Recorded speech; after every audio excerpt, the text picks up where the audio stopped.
साथियों नमस्कार। पटना बिहार से मैं अमिताभ कुमार दास, आईपीएस 94 बैच, और आप देख रहे हैं मेरा अपना यूट्यूब चैनल दास बोले बिंदास। साथियों, इस चैनल में मैं आपको ऐसी जानकारियां देता हूं जिनको जानना जरूरी है, लेकिन जिनको ज्यादातर लोग नहीं जानते।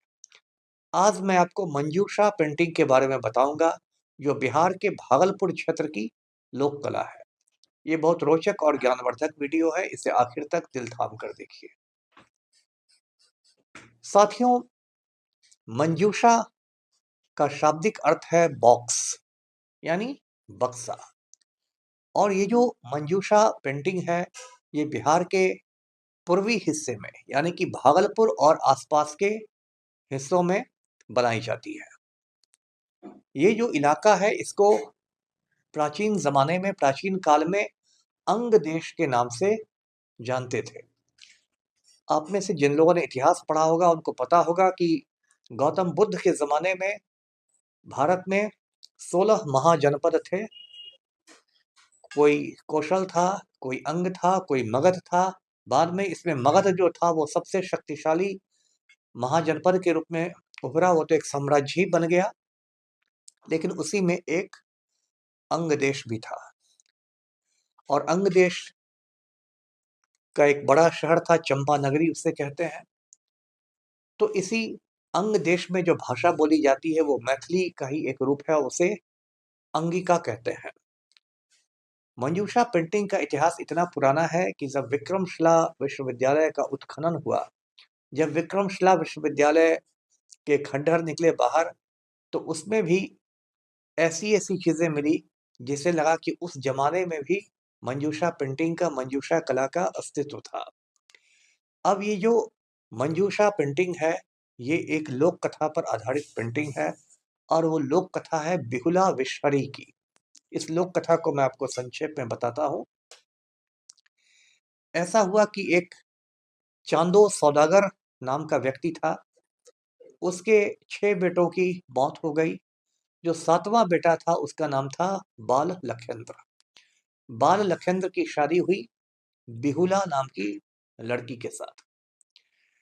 लेकिन ऐसा हुआ कि जो सुहाग रात का समय था, उसी समय एक सांप ने आके बाल लखेंद्र को काट लिया और उसकी मौत हो गई।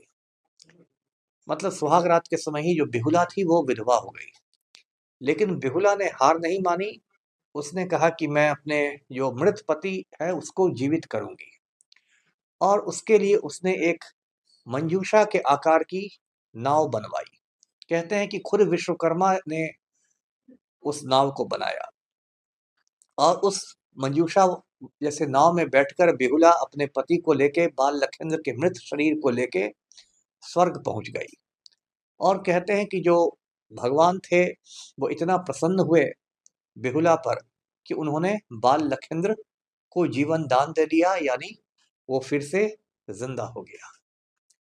यही कहानी है बिहुला विषहरी की। ये थोड़ी थोड़ी ये सावित्री सत्यवान की कहानी से मिलती जुलती है। कहते हैं कि सावित्री का पति सत्यवान मर गया था, लेकिन फिर सावित्री ने यमराज से बिल्कुल लड़ झगड़ के सत्यवान की जिंदगी वापस ले ली थी।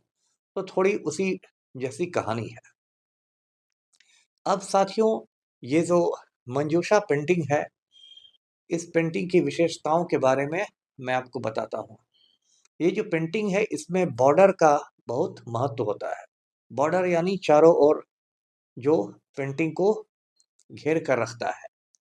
और बॉर्डर में कई तरह के मोटिव्स का, कई तरह के प्रतीकों का उपयोग किया जाता है। जैसे कहा जाता है कि भगवान शंकर जो है उनको बेल पत्र बहुत प्रिय है। बेल आप जानते हैं, बेल का पेड़ होता है, इंग्लिश में उसे वुड एप्पल कहते हैं।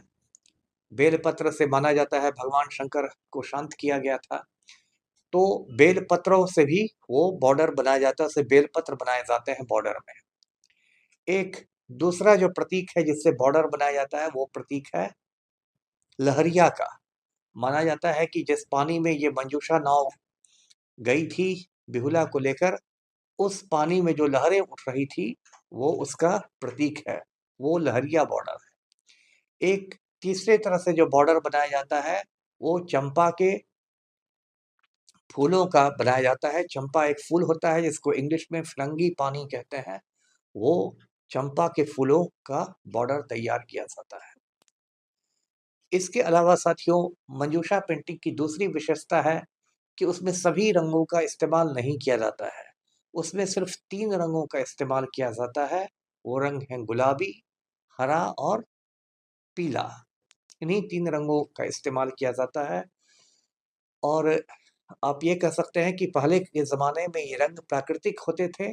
अब तो बाज़ार में कृत्रिम रंग भी आ गए हैं, सिंथेटिक रंग भी आ गए हैं।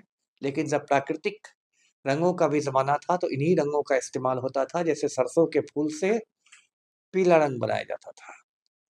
तो ये रंगों वाली बात हो गई।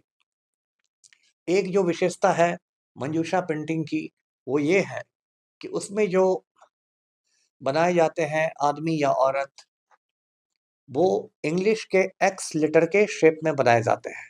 जो इंग्लिश वर्णमाला होती है, इंग्लिश अल्फ़ाबेट, उसमें एक लेटर आप जानते हैं एक्स होता है। तो इसकी के आकार में वो मर्द और औरत बनाए जाते हैं। मतलब वो दोनों हाथ उठाए रहते हैं और दोनों पैर फैलाकर रखते हैं। ये एक्स शेप जो है, ये मंजूषा पेंटिंग की एक विशेषता है। उसमें आपको ज़्यादातर जो नर और नारी मिलेंगे वो एक्स के आकार में मिलेंगे।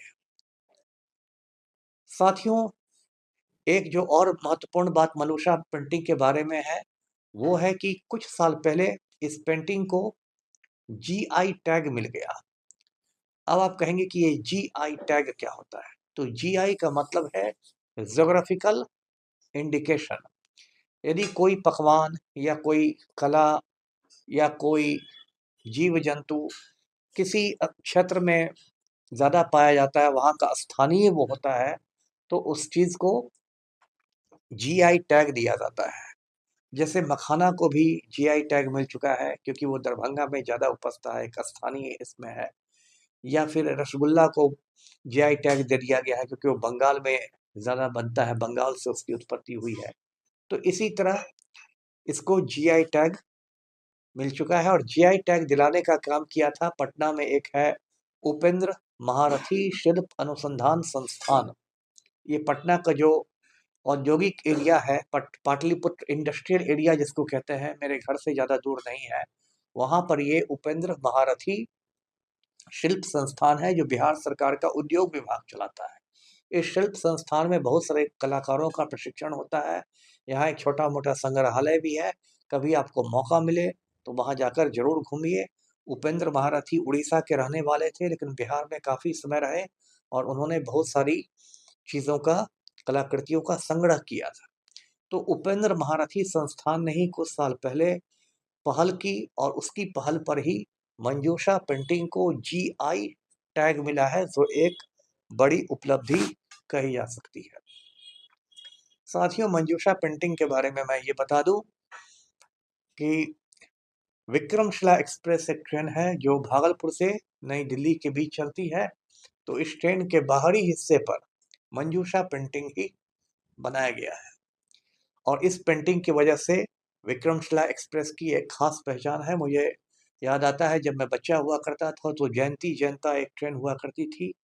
उसके अंदर जगह जगह मधुबनी पेंटिंग्स बनाई गई थी और उससे मधुबनी पेंटिंग्स को काफ़ी लोकप्रियता मिली थी।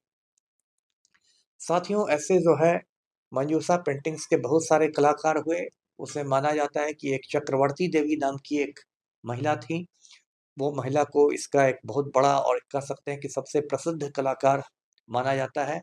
पहले जो ये मंजूषा पेंटिंग थी, इस पर खास के जो समाज की पिछड़ी जातियां हैं, उन लोग का एक दबदबा जैसा हुआ करता था। जैसे जो मंजूषा बनाया जाता था, एक जो बॉक्स बनाया जाता था, उसको मेनली कुम्हार जाति के लोग बनाते थे, कुंभकार लोग बनाते थे। और जो इसकी पेंटिंग्स जो होती थी, वो ज़्यादातर लोग माली जाति के लोग बनाते थे, मालाकार लोग बनाते थे। लेकिन अब धीरे-धीरे इसमें परिवर्तन आ रहा है।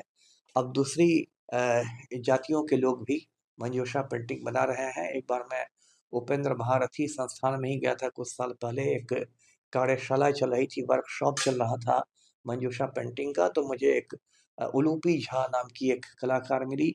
वो ब्राह्मण कलाकार है, जैसा सरनेम से स्पष्ट है, और वो भी बहुत अच्छा काम करती है मंजूषा पेंटिंग्स का।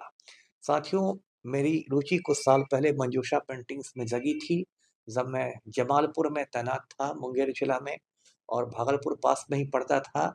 तो मैंने अपने एक मित्र से बहुत सारी कलम मंगवाई थी। मैंने भागलपुर से उन सारे कलम पर मंजूषा की कलाकृतियाँ बनाई गई थी, और मेरे सारे भाई बहन लोग अमेरिका में बस गए हैं। तो वो लोग जब हिंदुस्तान आए थे तो मैं उन्हें मंजूषा पेंटिंग्स वाली जो कलम थी, जो पेन थी, वो मैंने उन्हें गिफ्ट किया था, और उनको वो बहुत पसंद आया था। तो साथियों, मंजूषा पेंटिंग की जब भी चर्चा होती है तो उसकी थोड़ी बहुत तुलना मधुबनी पेंटिंग से हो ही जाती है, जो कि बिहार की लोक कला है। मधुबनी पेंटिंग भी जैसे मंजूषा पेंटिंग है, ऐसे मधुबनी पेंटिंग को थोड़ी ज़्यादा लोकप्रियता मिली है। मंजूषा पेंटिंग अभी भी लोकप्रिय बनने के प्रक्रिया में है।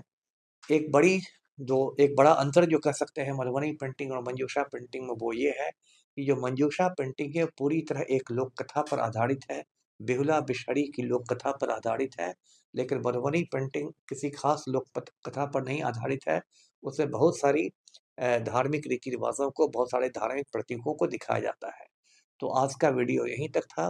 वीडियो को लाइक करें, शेयर करें, चैनल को सब्सक्राइब कीजिए। धन्यवाद। जय हिंद।